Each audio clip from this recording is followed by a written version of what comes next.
as a boy, he was always different.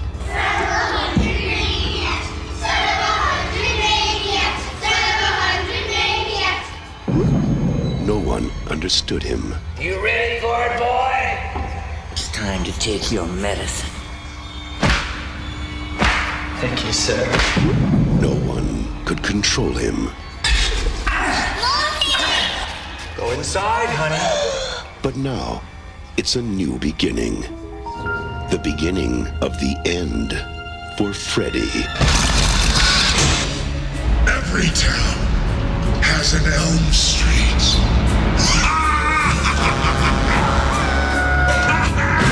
No! Screaming while the bus is in motion! It's your mind or go for it. I'll get you, my pretty, and your little soul, too. Oh, yeah. We're gonna have to hit him with everything we've got. Now I'm playing with power. We're in Twin Peaks here.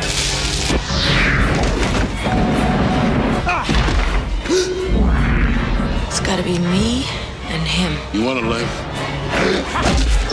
Maggie, what's up?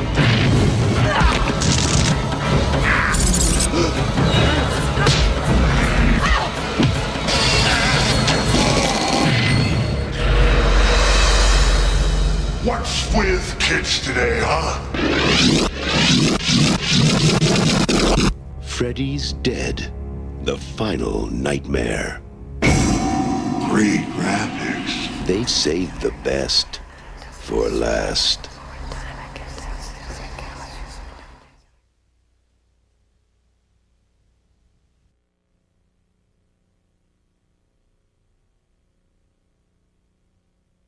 The very first film I worked on was Polyester, which I was a production assistant on with John Waters. And I met the people at New Line at that point, and they invited me up to work to New York to work on the film Alone in the Dark, which Jack Shoulder directed, and also to be a PA. But they had so little money and there were so few people involved that they turned me into the accountant. The theory being that because I'd done a math major at Yale, that obviously I knew stuff about accounting. I knew nothing about accounting. I knew nothing. I mean, being a math major means you know nothing about anything practical mathematically, you know. So, but the theory was that I could figure out how to be the accountant. So I went and sort of figured it out at the last minute, and was playing around with ledger books, having no clue, but sticking things in presumably somewhere near the correct column. And at that point I created a relationship with Bob Shea, and he seemed to really like me, because I was the unpaid production assistant who then came back on Hairspray to produce it. So, and then produced Hairspray and Crybaby, so I'm very funny.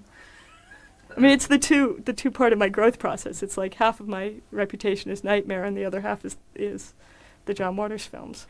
And I didn't feel that working in New York was going to work out. It was just too difficult. There were about 2 movies happening a year there. And so I decided it was time for me to move to L.A. So I went out to L.A. I was working for Roger Corman and having my own career when New Line started making Nightmare, picked up the Nightmare script. And they called me up and said, we really want somebody who we know and we trust to be the accountant on this film. So would you like to do it? And they sent me the script, and I thought, this is the scariest script I've ever read. And at that point, there were a lot of horror films going around, and they all seemed to be the same project over and over again. You know, you go to school and you hack a bunch of people up. And I read this and I thought, God, this is amazing. It's so scary. And I couldn't sleep that night, making my husband laugh at me completely. And I think the image that scared me the most personally was the girl in the school hallway in the body bag. I just couldn't get that image out of my head. So I knew that this was a winner of a script. Yes, what if Nightmare 2 is homoerotic, what is Nightmare 6?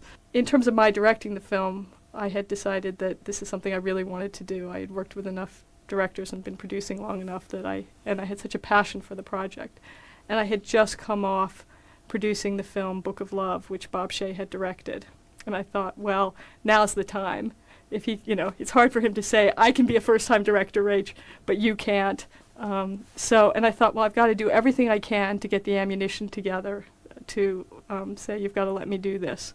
the Freddy is elemental. I mean, there's something completely elemental about the entire series and about Freddy himself. And I think because we spent so much time developing the scripts on part 3 and part 4 and part 5 and part 6, I had to really analyze a lot what we saw.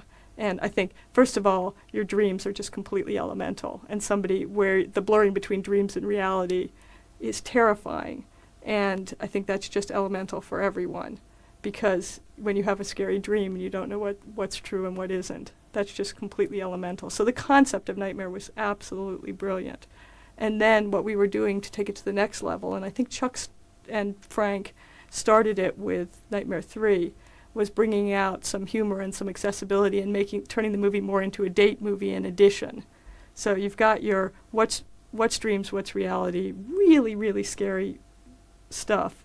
And then you've got your question of, well, how do you then relieve the audience as well? How do you make them laugh? For me, what I enjoyed during the development process of all the early films was that at a certain point we're just saying, how do we take a nightmare? What am I most scared of? And I always felt like I was the person who was best to do this because I'm scared of so many things. I was the most frightened child there ever was. I was frightened of everything. I couldn't watch anything on horror when I was a kid. So I could say, oh yeah, I had a fear of spiders, and I had a fear of elevators, and I had a fear of airplanes, and all those things. Then we would say, and how do we take them on, how do we twist them? So if you have a fear of cockroaches, then the issue is not, how do we make a zillion cockroaches? That's the cliched version of it. The uncliched version of it is turning the girl in Nightmare 4 into the cockroach. Robert is a wonderful actor. And he was hired. I mean, there was absolutely conscious conversation that this is not just a man in a mask when he was hired on Nightmare 1. A really good actor, and molding a mask to the actor so the actor could act. And Robert brought so much to the movement and all that. I mean, all that's obvious because we put all these people in masks to do stunt doubles and you can tell. None of them can move like Freddy, no matter how good they are. None of them are Freddy. You can't put someone else in the mask.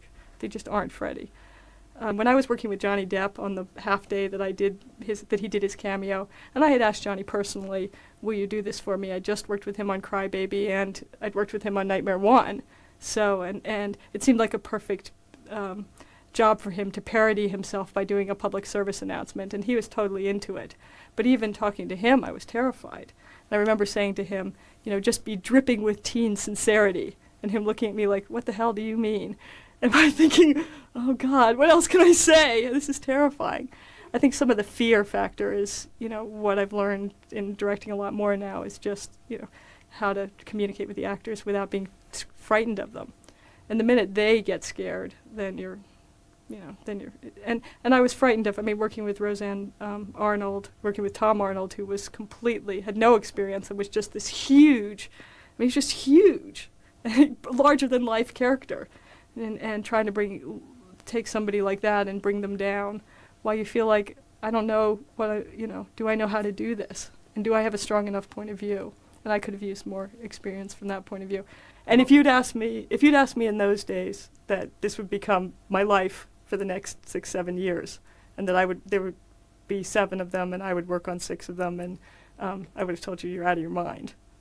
Absolutely out of your mind. There was no way. This was just one of a million horror films going around, and I wanted to continue my relationship with New Line.